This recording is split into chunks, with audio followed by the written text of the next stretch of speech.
When you are without thoughts, when you are without needs, without wants, without desires, then you are God. You are the universe. You are divine love. You are beautiful.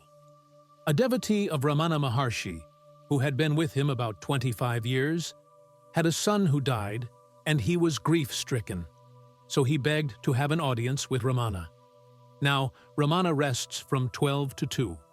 He agreed to see his devotee. When the devotee entered the hall, Ramana was reclining on his couch with his eyes closed.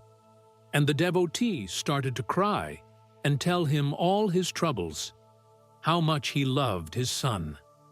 And then he asked Ramana, "What is God?" Ramana didn't answer. He kept still for about 15 minutes. Then he opened his eyes and he said very softly, "What is God? What is God?" It's like when someone asks the question, "Is the world real?"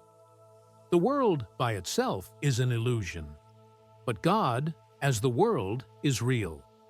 As we progress, we find that there never was a God, so there never was a world, but for the sake of talking, because God is, the universe is. Everything from the lowliest microbe to the fullest galaxy is God in expression. Everything is God.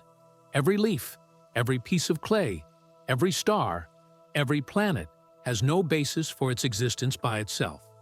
Because God is, everything else is. That's what Ramana meant when he answered, "What is God?" He was trying to explain to the devotee, your son is dying, that is God. Your son is living, that is God. There is no real difference, only in your mind. We differentiate only in the mind. If the mind were made quiescent, quiet, there would be no differentiation between death and life. We make the differentiation because we think. It's a mental concept that someone dies, and that's bad. But someone lives, and that's good. There's no such differentiation. Ramana realized that if he explained this to the devotee wouldn't understand. If he told the devotee that only the self exists and your son didn't die because he was never born, it would be too much for the devotee to comprehend. Therefore, instead, he said, God is. What is God. It made the devotee feel better, for he realized that his son was in God's hands and all is well.